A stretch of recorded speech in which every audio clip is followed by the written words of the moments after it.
খান তো একটু খান। হাড্ডিগুলো তো চিকনকে, এটা খাইতে কি আপনার কোনো সমস্যা আছে? আপনি একটু যে খান তো এটা। ভাই একটু এই পাশে আসুন তো। জি স্যার। এই যে মাটনটা দিচ্ছেন এটার হাড্ডিগুলো তো চিকনকে, স্যার কেমন যেন ছোট ছোট লাগতেছে। আপনি একটু যে খান তো এটা। না না না, মানে শুধুমাত্র যে আলু না, আপনি একটু সবটা খান। খান তো একটু খান। আমি বলতেছি এই যে মাটনটা, এটা জি, খাইতে স্যার। কি আপনার কোনো সমস্যা আছে? না স্যার। তো এটা খান, আপনি খান। শিওর। খান তো একটু। এই যে আপনি ফুলটা নিয়ে খান, মানে আস্তই খান, সমস্যা নাই। গিলেন, সবটা গিলেন আপনি। Sure sir. এবার টেস্ট কেমন বলেন? যেহেতু হচ্ছে উনি নিজে এটা খাইতেছে, সো আমার আর কোনো কনফিউশন নাই। চারপাশে এত এত ফুটফুটে সুন্দরের ভিড়ে ভাই তেহারি এবং কাচ্চি খাইতে প্রচন্ড ভয় কাজ করে, যার জন্য আজকে ভাইয়াকে আগে খাওয়াইছি। হ্যাঁ, কনফিউশন দূর করছি। বাই দা ওয়ে, এখন হচ্ছে আমি একটা একটা করে খাবো, আমার খাবারগুলো চলে আসছে, দেন হচ্ছে একটা ফিডব্যাক দিচ্ছি। বেসিক্যালি এখানে আসার পর যেটা হয়েছে, আমার কাছে মাটনের পিসটা একটু ছোট মনে হচ্ছিল, একই সাথে হাড্ডিগুলো চিকন মনে হচ্ছিল। ইউনো ওয়ার্ড, সব জায়গাতে একটা কন্ট্রোভার্সি এবং হচ্ছে কনফিউশন সবখানে কাজ করে। তো যার জন্য আজকে ভাবলাম যে উনাকেই বলি, যদি কোনো প্রকার সন্দেহ কাজ করতো নিশ্চয়ই উনি এটা খাইতে পারতো না। সো যেহেতু উনি খাইছে, সো আমার এখন ট্রাই করার পালা, আমি এখন ট্রাই করতে পারি। বাই দ্য ওয়ে, এখানে আছে হচ্ছে মাটন কাচ্চি। মাটন কাচ্চির প্রাইস হচ্ছে 290 টাকা। আর এই হচ্ছে মাটন কাচ্চির কোয়ান্টিটি। আর একটা আলু পাবেন, আর দুইটা হচ্ছে মাটন। মাটনের পিসটা মিডিয়াম, আমি বলবো না যে অনেক বড় মাটন, বাট অন্যান্য জায়গায় যেটা হয় যে মাটনের পিসটা আরও বড় হয়, সেক্ষেত্রে প্রাইসটাও কিন্তু বাড়ে। বাট এখানে 290 টাকায় আপনি হচ্ছে এই সাইজটা পাচ্ছেন। হ্যাঁ, কম্পারেটিভলি সাইজটা হচ্ছে এই সাইজের। হচ্ছে 240 টাকার বিফ তেহারি। 240 টাকা কিন্তু কম না, বাট এখন দেখতে হবে যে 240 টাকার বিফ তেহারিতে কি আছে। আর বেসিক্যালি এখানে 140 টাকা হচ্ছে আপনি হাফ পাবেন, আর এই হচ্ছে 240 টাকার। আর 240 টাকার মধ্যে মোটামুটি এই হচ্ছে কোয়ান্টিটি। আমি একটু বিফগুলোকে সাইড করি, বিফগুলোকে যদি আমি সাইড না করি, আমার কাছে এটার প্রাইস অবশ্যই বেশি মনে হচ্ছে।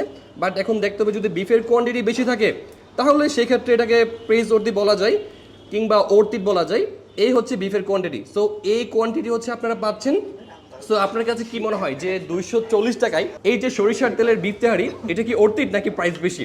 এটা কিন্তু অবশ্যই কমেন্ট করে জানাবেন। বাই দ্য ওয়ে, এটার সাথে থাকবে হচ্ছে আলু। এই হচ্ছে আলু, আর আলুগুলো হচ্ছে একদম দেশি ছোট ছোট গোল গোল আলু, আর সম্পূর্ণটাই হচ্ছে সরিষার তেলের। যেহেতু রেস্টুরেন্টের নামই হচ্ছে তেহারি স্টেট, সো এখানকার এই আইটেমটা দিয়ে হচ্ছে আমি শুরু করবো। আই মিন হচ্ছে বিফ তেহারি। সো বিফ তেহারি দিয়ে হচ্ছে আমি স্টার্ট করি বিসমিল্লাহ বলে। মানে এটা দিয়ে শুরু করার পিছনে আরেকটা মজার কারণ আছে, বিকজ এটা থেকে খুব সুন্দর সরিষার তেলের একটা ভাইব্রেন্ট ফ্লেভার নাকে এসে লাগতেছে। এটা হচ্ছে মেন কারণ। এই হচ্ছে তেহারির যে মাংসগুলো আছে না, মাংসগুলোর সফটনেস, আর এ হচ্ছে সাইজ, মানে তেহারিতে তেহারি বড়ি। আমি একটু কাজ করি তেহারির সাথে, এই যে আলুগুলো না, তার সাথে একটু লেবু কাঁচামরিচ দিলে মেবি আরও বেশি ভালো লাগবে। লেবু শসা কাঁচামরিচ সব কিছু নিয়ে নিই। আর এই শীতের দিনে গরুর মাংসের সাথে, আর যদি হয় সেটা হচ্ছে সরিষার তেলে রান্না করা, আর যদি তার সাথে থাকে হচ্ছে গোল গোল ছোটো ছোটো আলু, তাহলে কিন্তু বেশ ভালো জমবে। টেস্ট ভালো, টেস্ট নিয়ে কোনো কমতি নেই। বাট আমার কাছে অনেস্টলি বলতে গেলে প্রাইসটা একটু বেশি মনে হচ্ছে।